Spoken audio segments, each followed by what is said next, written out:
Good morning दोस्तों, hello study point में आपका फिर से एक बार तहे दिल से स्वागत है।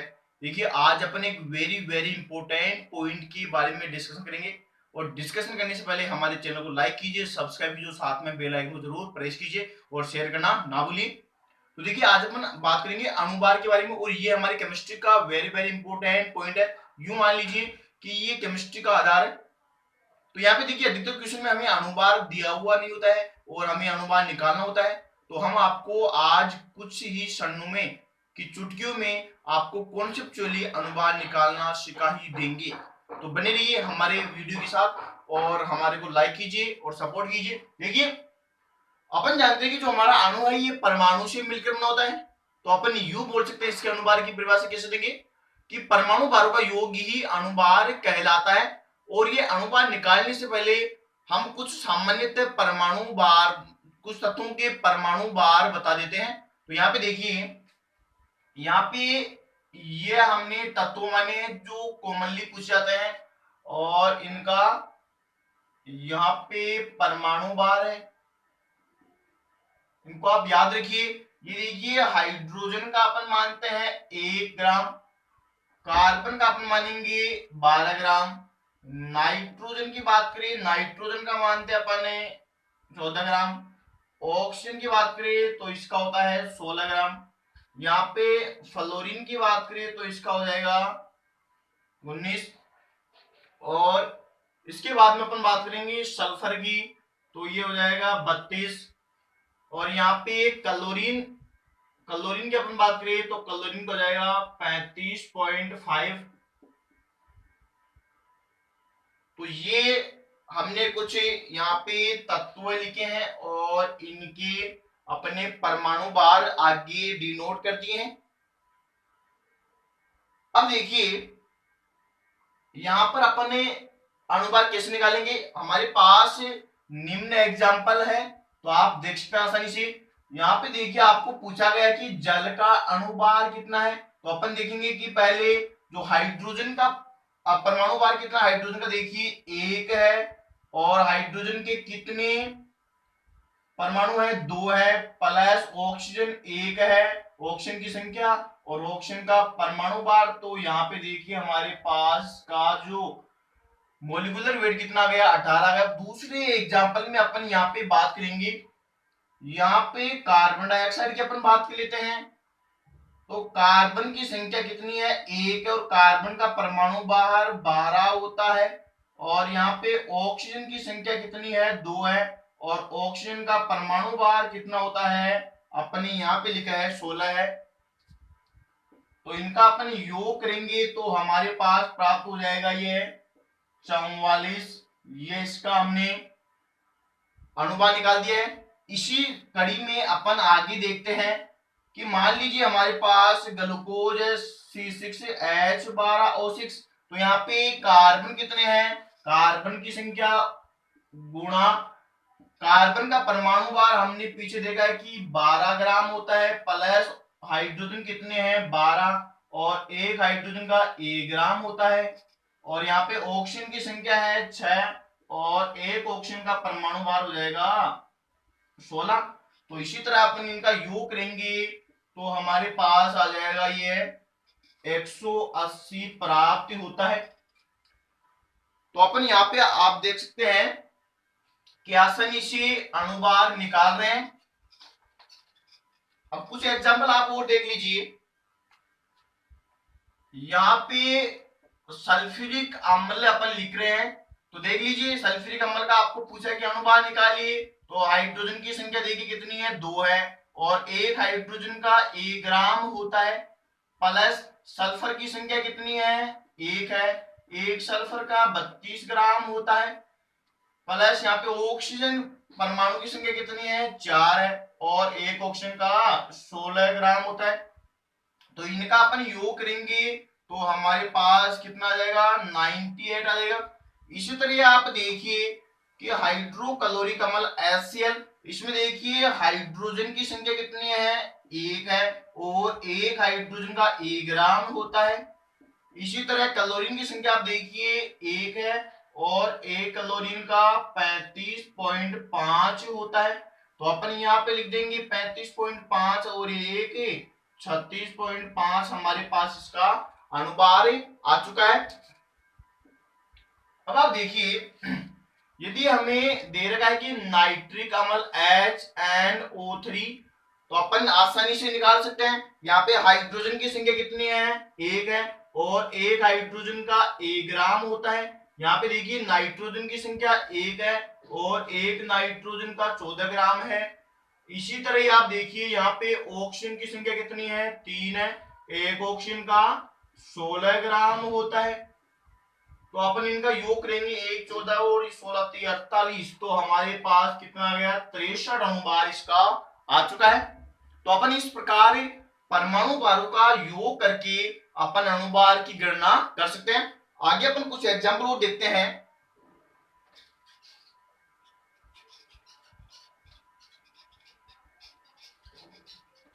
आप देखते जाइए, अपन सुक्रोज का लिखते हैं C12H22O11।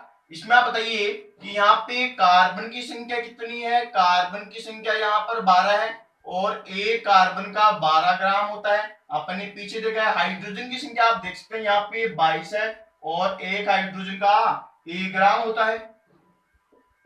और यहाँ पे आगे देखिए आप, ऑक्सीजन की संख्या कितनी है, 11 है और एक ऑक्सीजन का अपन जानते हैं 16 ग्राम होता है। तो इनका अपन योग करेंगे तो हमारे पास 342 अनुभार प्राप्त होता है। इसी तरह आप देखिए अगली श्रृंखला में, आप देखिए नाइट्रोजन डाइऑक्साइड। इसमें देखिए नाइट्रोजन की संख्या एक है और एक नाइट्रोजन का अपन जानते हैं 14 ग्राम होता है। यहाँ पे देखिए ऑक्सीजन की संख्या यहाँ पे 2 है और एक ऑक्सीजन का 16 ग्राम होता है। तो यहाँ पे 32 और 14 यानी कि 32 प्लस 14, तो अपन लिख देंगे यहाँ पे 6 और ये 46 हमारे पास प्राप्त हो गया है। इसी तरह आप देखिए हम यहाँ पे मेथेन का अनुपात निकाल रहे हैं। आपको पूछा गया कि मेथेन का अनुपात निकालिए, तो आप आसानी से निकाल सकते हैं। कार्बन परमाणु की संख्या कितनी है, एक है और एक कार्बन का अनुपात कितना होता है, 12 होता है। और यहाँ पे 4 हाइड्रोजन है और एक हाइड्रोजन का 1 ग्राम होता है। तो हम यहाँ पे लिख देंगे ये 16 ग्राम हमारे पास प्राप्त हो गया है।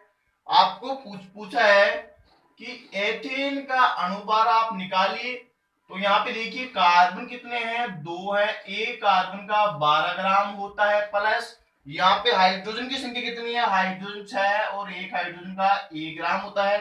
तो 12 दूनी 24 और 6 कितने होगी, ये हमारे पास 30 अनुभार यहाँ पर प्राप्त हो चुका है। तो इस तरह आप आसानी से चुटकियों में अनुभार की गणना आप कर सकते हैं।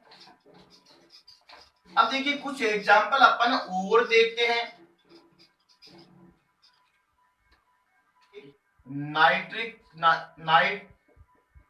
नाइट्रस अम्ल की हम अपन यहाँ पे बात करेंगे, नाइट्रस अम्ल की। तो आप देखिए यहाँ पे हाइड्रोजन की संख्या कितनी है, एक है और एक हाइड्रोजन का कितना होता है, 1 ग्राम होता है। यहाँ पे नाइट्रोजन की संख्या एक है और एक नाइट्रोजन का 14 ग्राम होता है। और यहाँ पे देखिए ऑक्सीजन की संख्या 2 है और एक ऑक्सीजन का 16 ग्राम होता है। तो हमारे पास आ जाएगा 47 अनुभार इसका नाइट्रस अम्ल का प्राप्त हुआ है। अब आप आगे देखिए कि हमें पूछ रहा है NaOH सोडियम हाइड्रोक्साइड का। तो देखिए सोडियम की संख्या कितनी है, एक है और एक सोडियम का 23 ग्राम होता है, प्लस ऑक्सीजन की संख्या एक है और एक ऑक्सीजन का 16 ग्राम होता है। अब आप आगे देखिए कि यहाँ पे हाइड्रोजन की संख्या एक है और एक हाइड्रोजन का 1 ग्राम होता है। तो ये हमारे पास आ जाएगा 23 और 16, ये हो गया 40। तो हमारे पास इसका अनुभार 40 प्राप्त हो गया है। अब देखिए अपन कुछ और एग्जांपल की बात करेंगे। तो यहाँ पे आप देखते जाइए,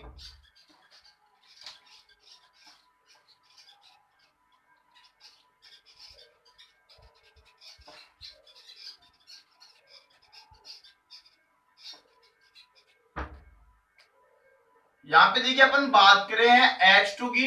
तो इसका अणुभार हमें पूछा कि इसका अणुभार बताइए। तो यहाँ पे हाइड्रोजन की संख्या कितनी है, 2 है और एक हाइड्रोजन का 1 ग्राम है, तो अपन बता सकते हैं इसका अणुभार कितना है, 2 है। या अपन ने बात करी कि यहाँ पे ऑक्सीजन की, तो ऑक्सीजन की संख्या कितनी है, 2 है और एक ऑक्सीजन का अपन ने देखा है पीछे की 16 ग्राम होता है परमाणु भार। तो यहाँ पे हो जाएगा, ये हो जाएगा हमारे पास 32 ग्राम। इसी तरह ही आप निकाल सकते हैं यहाँ पे F2 का, फ्लोरीन का, और यहाँ पे फ्लोरीन परमाणु की संख्या 2 है। एक फ्लोरीन परमाणु का अणुभार कितना होता है, 19, तो ये हमारे पास 38 का प्राप्त हो गया है। वह आगे देखिए आपको पूछा गया है N2 का, तो यहाँ पे नाइट्रोजन परमाणु संख्या 2 है और एक नाइट्रोजन कितना होता है, 14 ग्राम, तो हमारे पास आ जाएगा 28 ग्राम। या इसी कड़ी में आपको पूछ रहा है, ये हो जाएगा C2H6, तो कार्बन परमाणु संख्या कितनी है, 2 है और एक कार्बन का कितना होता है, 12 ग्राम होता है, प्लस हाइड्रोजन परमाणु की संख्या कितनी है, हाइड्रोजन परमाणु संख्या यहाँ पे 6 है और एक हाइड्रोजन परमाणु का भार कितना है, 1 है। तो हमारे पास यहाँ पे हो जाएगा 24 और 6, 30 अणुभार इसका प्राप्त हो गया है। अब आप आगे भी देख सकते हैं कि आपको यह बोला जाए, आप निकालिए एसिटिक अम्ल का,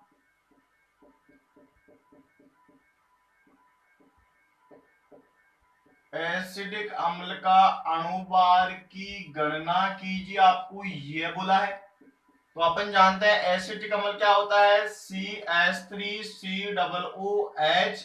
तो आप देखिए यहाँ पे कार्बन कितने, एक कार्बन ये रहा, एक कार्बन ये रहा, तो कितने कार्बन हो गए, 2 कार्बन है। एक कार्बन का 12 ग्राम होता है और यहाँ पे हाइड्रोजन कितने, 3 हाइड्रोजन और एक ये 4 हाइड्रोजन, तो हाइड्रोजन परमाणु संख्या 4 और एक हाइड्रोजन का 1 ग्राम।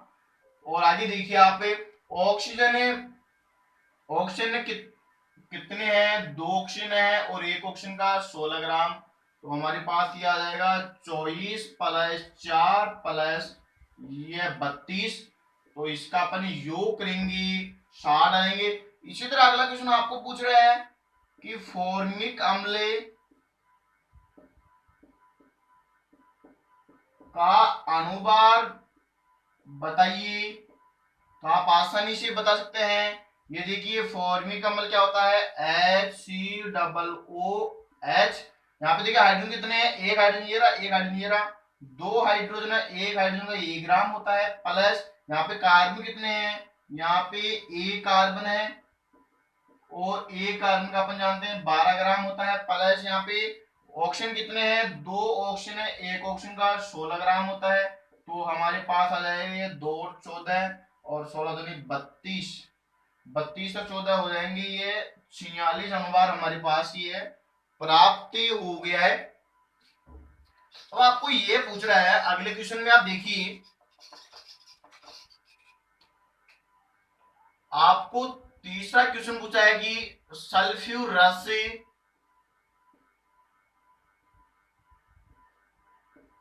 अम्ल का अणुभार आपको निकालना है, find out of sulphurous acids of molecular weight.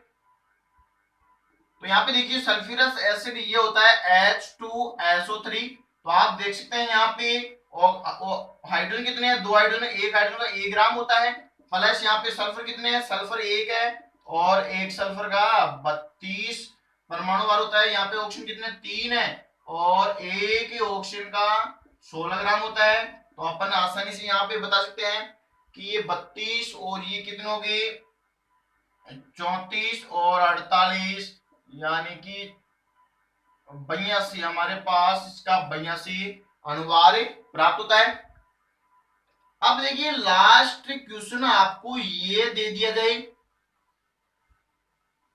कि आप बताइए हाइड्रोजन पेरोक्साइड का अणुभार, और अपन जानते हैं हाइड्रोजन पेरोक्साइड H2O2 होता है। तो यहाँ पे देखिए हाइड्रोजन की संख्या कितनी है, 2 है, एक हाइड्रोजन का परमाणु भार 1 ग्राम होता है और ऑक्सीजन परमाणु संख्या 2 है और एक ऑक्सीजन परमाणु का भार है 16 होता है। तो यहाँ पे आप देख सकते हैं 32 और 2 34 अणुभार हम अपने आसानी से निकाल सकते हैं। तो ये हमारे कुछ अणुभार थे जो आपको आसानी से कुछ क्षणों में आप सीख गए हैं और मैं आशा करता हूं कि आप इनमें बहुत कुछ अच्छा समझ पाए होंगे। तो देखिए लौटेंगे अगले वीडियो में अनदर विलन के साथ, और तब तक